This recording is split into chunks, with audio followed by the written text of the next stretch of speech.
to age successfully, you've got to train successfully. How are you going to train in your 50s, 60s, and 70s and 80s? If you're watching this and you're over age 40, you need to start planning now. We try to avoid thinking about our mortality in the last decade of our life. It's real. It's coming. Ignoring it won't make it go away. It's inevitable. You've got to snap out of that head in the sand thinking, now is the time. In this video, I'm going to show you the top 3 things that you need to be life training for. Hey, and I'm even going to show you the specific training that I have in place for one of my clients, my 72-year-old client, and how he's crushing it. With absolute certainty, nothing compares to exercising. Nothing compares to having high VO2 max, high muscle mass, and high muscle strength. First off, the number 1 indicator for your longevity is your VO2 max. Your VO2 max refers to the maximum rate at which your muscles can extract oxygen into the blood and use it to generate energy. A robust VO2 max will help you have a great health span. Being able to do the things you love, to race your 8-year-old across the playground, to have sex with your wife, go hiking, do those 18 holes of golf. The goal for your VO2 max needs to be like it is on this chart. You look at the 35-year-old, that is where you want to be if you're 55. And a 35-year-old with a healthy VO2 max can jog up a steep hill about 6 miles an hour. If you're 55, that needs to be your goal. Why? Because that VO2 max, that cardiovascular capacity of yours, will decline at about 15% every year after age 50. And the good news is you can achieve this. If you're consistent and continual in your future years, working on it consistently, you can get your VO2 max where it needs to be. Work up to 3 to 4 hours a week, very attainable. Then you need to only spend 20% of your cardio training in VO2 max training. That is your all-out maximum output, kind of a HIIT training, interval training. I do the Norwegian 4x4, so that's 4 minutes and then a break in between those 4 minutes, 4 times 4. So I'll go 4 minutes all out hard, maximum pace, get my heart rate back down to maybe 100 beats per minute and then back up to that next 4 minutes and you get it. So it's a 4x4. You could do 2x2 or 3x3 to start. You want to start gradual, but you want to get this in. This is your peak training, and then you got your zone 2 training, and that's your base. So you got a wide base and a tall peak. This is going to get your VO2 max exactly where it needs to be, and you're going to have that health span and that future life where you can do all the things you want to do that you love to do and have the energy and stamina and endurance to do them. And isn't it interesting? You look at our hunter-gatherer ancestors and what did they do? What were their lives made of? What did their days look like? Well, a lot of traveling, a lot of walking, a lot of time in that zone 2, carrying packs, kind of like I do with my rucking. And then 10, 20% of the day, they might be hunting. So they're after a mammoth or an antelope. They got to have that burst of speed and that energy and that power, take that animal down, short bursts, and that was their day. Much like we need to train today. This is how we've been bred. This is innate in us, and this is the way we should be doing it. And amazingly, the most elite athletes in the world are doing this 80-20 split. The Olympic cross-country skiers, the Tour de France cyclists, they are all doing the same type of training or some variation of it, but it's very close. And you are doing something that's been bred in you, plus you're doing something that the number 1 athletes in the world are doing.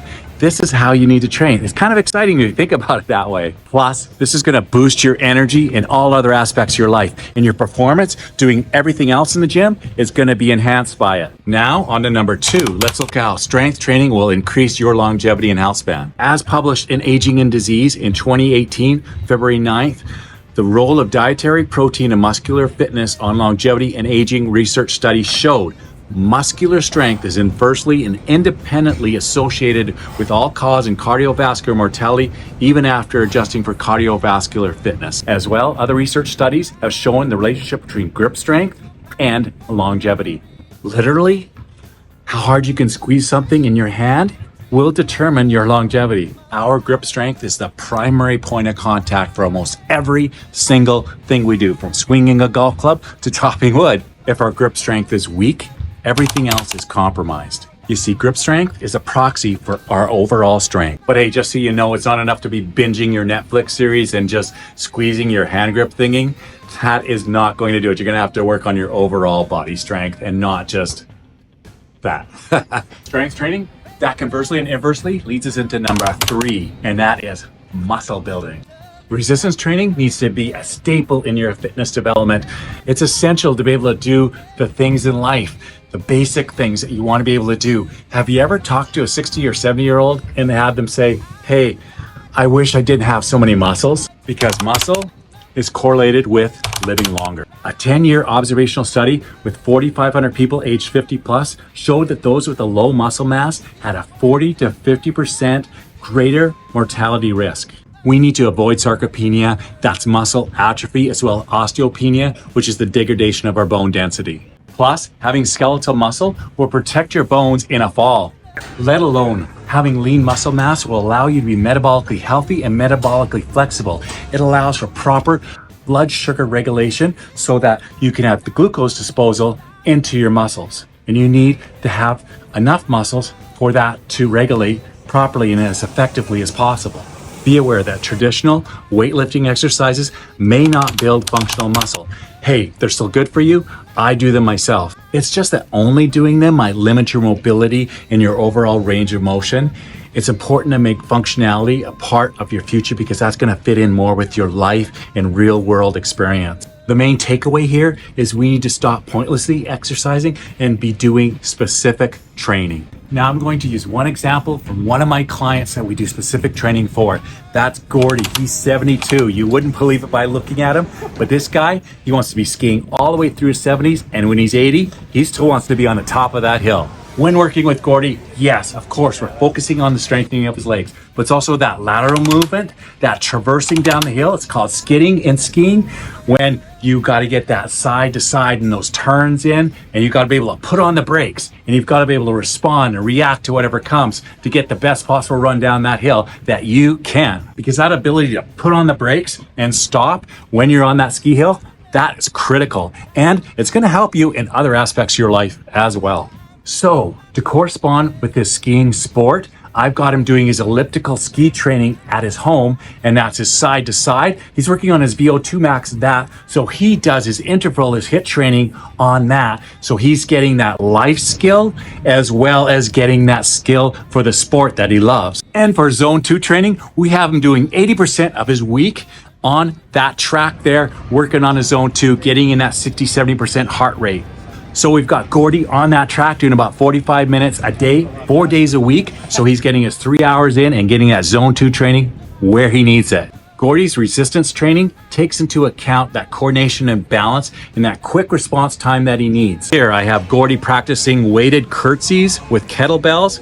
We are very deliberate and intentional with the movement of this exercise. Weighted step-ups with kettlebells. We focus on a concentrated concentric movement, that's when Gordie is stepping up, and then the eccentric movement where Gordie is stepping down. We try to get the speed the same on the way up with the concentric and the same speed on the way down with that eccentric. Disconcertingly, last week I saw this guy in his 60s on this bench doing step-ups, popping up and down, going too fast. He's not going to get the benefits, and he's not going to have his muscles learn and be trained and adapted to taking those breaks to be able to have that controlled movement. It's not just boom, boom, boom. It's got to be something with focus and intention when you're doing your exercises. That is going to help you the most. It's got to be a quality movement. We can't just turn our minds off and go through the motions. We need to focus. Other big quality movements that I have Gordie doing are hex bar lifts. This is going to help with that power and force and his grip strength, as well as rows for back development and lat pull downs for other aspects of his back development, pullovers for chest and core and his overall movement torso range, the Arnold press for strong shoulders, triceps extension for powerful arms, and you can bet we're working on other parts of his body for a well-rounded physique for Gordie. Plus, hey, you want to look good. That fitness will make you look years younger. You want to look athletic and fit in a t-shirt on vacation. You just see Gordie at 72. You would never guess the guy was that age. Plus, my longevity living training, it takes into account all those finer things with appearance, with wrinkles, supple skin. A 16-week randomized study published in scientific reports in June 2023, showed that resistance training counteracts skin aging, such as deterioration in skin elasticity and dermal thickness. As well, aerobic training also had positive effects on skin elasticity and upper dermal structure. Because your loved ones want the best of you. They want to spend time with you. They want to feel that health and vitality and the essence of who you are come through. And to do that, you need to be in the best health possible. For all the profound aspects of aging gracefully, increasing your health span, and the enjoyment of your future years, to work on that cognitive capacity, to work on that agility, to work on your mobility, to work on that bone density, to work on that muscle strength and muscle growth. Stay tuned here, subscribe to this channel, like my videos, comment, and I will see you here week after week. And together, we're going to plus it.